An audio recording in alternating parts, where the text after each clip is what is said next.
Hello there, right here we have a brand new 1.16.2 snapshot. This is 1.16.2 pre-release 2. And in this pre-release, like most pre-releases, they did majority of bug fixes, but they actually did a feature change as well. And some of these changes actually affect how we do stuff, especially in the automated world of Minecraft. Now remember guys, if you haven't already, make sure to follow me there on Twitch because after this video is finished, we will be doing a testing stream with the viewers. So you guys can hop on to our world and try out some of these new changes with me as well as a bunch of other technical Minecraft players. And you can find more information at my Twitch link. Now the first big thing that they did is they changed it so you no longer need to use shears in order to get the types of nether roots. This is the warped as well as crimson variations. If we go ahead and use these shears on this, you can see you can still get the item, but you don't even need them now, so I can just punch with my hand and I can still get it. There might be a few different reasons why they wanted to implement using shears, maybe to reduce people farming this using water or shifting floors, or even to nerf our fungus tree farm. It really didn't make sense that you had to use shears on this.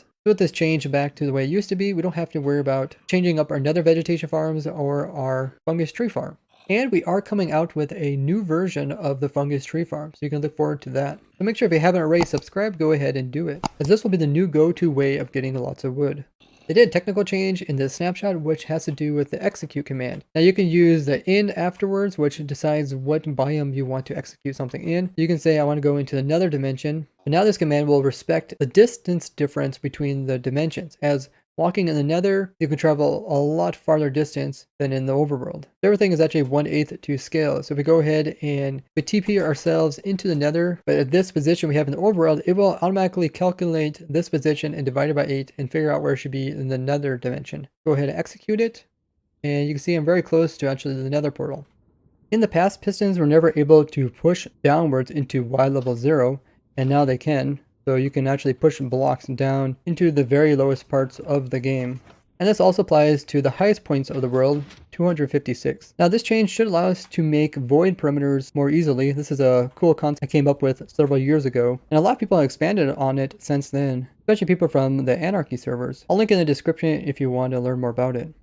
They fixed a bug where Endermen could pick up blocks that had snow on them. This normally happens inside of snowy biomes. Snow will land on top of it and it'll make this type of grass block, which is visual. But Enderman can actually pick it up and it would keep its properties, and then they place it down again and it would look like this. Now normally when you remove the snow layer, it will also update it, but that wasn't occurring with Enderman. Now they did try to fix this bug in the past, and I talked about it as being a rare in 1.16. But you guys mentioned in the comments that you were able to replicate this, and they have finally apparently fixed it. If you want to get this as a rare block, make sure to not only get the block variation, but also get Enderman holding it, as it will no longer even visually show them holding a snowy block. There was a problem to do with item frames where they could not be emptied if the game rule do entity drop was set to false. Now the game rule is also allow entities that normally would drop from stuff to no longer drop their item. So it shouldn't have affected people actually physically popping out stuff in item frames. They also fixed another game rule command, and this is send command feedback. This is where you can turn off so that every time a command is successful, it doesn't spam your chat. This was also preventing people from using like the message command to message people. Now they actually changed the creative menu a little bit. Here it is in the past, where the dyes are illustrated by the order of the color, which was based on their data value back in the day. And all the white stuff was like 0 and orange was 1. Magenta was 2, but this is actually reversed when it comes to dyes. You can see those ones are started over here instead of starting in the beginning, and these are usually the end ones, numbers 16 to 15. So now this is what it looks like for the dyes inside of the creative menu. These here used to be dyes, but now the actual dyes start here and they go all the way to here. And they are in the same order. Now, it's kind of nice that they did that, but in general, the creative menu is super messed up. Like, the key redstone components are way down here, like redstone dust and repeaters, and we have all these replica stuff up front, and they should really fix that. And all in all, they should just really redo the whole creative menu. Like in the brewing section here, we got one item here, we got a couple items here, and we got some new items down here. Pretty inconsistent. Now, there was a problem that pistons would push rails over top of blocks that couldn't accept them, were just deleting the rails and wouldn't drop any item. So stuff like leaves, air, or water was just deleting the rails. I ran across this quirk accidentally when I was trying to push rails on top of a piston that was also moving at the same time, which made it block 36. But now this has been fixed, so the rails will just drop as item. There was a bug where strongholds weren't generating in the presets of floating islands or caves. This was a preset when you start a new world. You can come over here and choose what type of world you want. You could choose like caves or floating islands. Caves being the nether type of biome and floating islands being the end type. So now people can play like custom worlds and still have access to the end dimension. There was a problem in the demo mode of Minecraft where it was resetting the player's position as well as inventory upon launch. If you guys don't know what demo mode is, it's a free way to play Minecraft for a short period of time. It's a bit limited, but players get to have access and get a feel for how it is before they purchase the game. It was noticed that lava is actually killing players faster in the newer versions like 1.16.1 than it was in versions like 1.15.2. And this has now been fixed.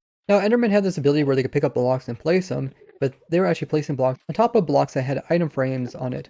And this would destroy it. If I go ahead and place some blocks like they would, you can see it actually destroys the item frames because they suffocate. This is destroying people's map art that they would place on the ground. Now this might have to do because Endermen have kind of a special ability where they can place blocks inside of entities. They can even place blocks inside of themselves, which is something I showed a few different times. It's kind of funny. Like the player can't place blocks inside themselves, but they can, so they're kind of hacking. So with this new fix, they might also not be able to place blocks inside of any entity. There was a bug to do with paintings where if two paintings were in the same block, when the chunk was reloaded, one would pop off. People often use paintings as kind of a decorative thing inside of houses. Now something that's been quite noticeable by people who have been playing it is that pistons that were moving were creating a lot of lag compared to past versions. And this bug finally got fixed where block events were creating lag in excessive amounts compared to past versions. So hopefully all your contraptions that have a lot of pistons moving, you should notice a reduction in lag. The new nether vegetation is fire resistant, but in some circumstances the lava is actually catching it on fire, which shouldn't have been the case, so they fixed it.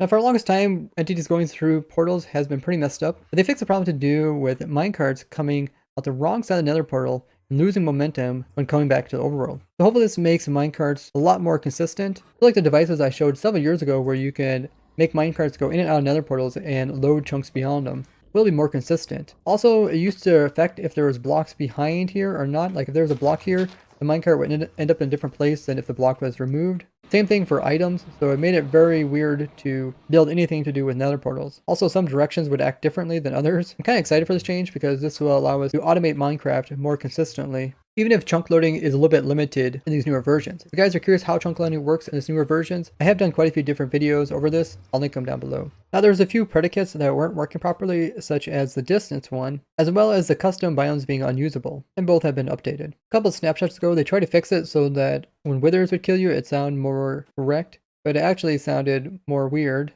So one killed you wither times, but now this has been fixed. There was a problem that the piglins, when they would barter, part of the texture would look incorrect, as been now fixed. There was a problem in 1.16 where if a charged creeper would blow up a variation of a mob, like a wither skeleton or a zombie villager, it would drop no skull at all, rather than dropping like a wither skull or a zombie skull. And now a fix has been implemented. If you would happen to craft up more than one smithing table or stone cutter, it wouldn't actually give you the item recipe for you to use it later on. This bug has been fixed. The nausea effect gives you kind of a green outside edge to your screen and also makes it shake. This green tick could easily be removed just by pressing F1. Now you can no longer easily get out of it. Pufferfish were accidentally giving level nausea 2 instead of level 1. Now this is fixed in a new version. There was a crash occurring when people would create custom dimensions. If they would make multiple data packs with dimensions that were all referring to the same dimension type, it would cause this problem. This has been fixed. They also fixed problem to do with custom or modified biomes no longer working in the overworld.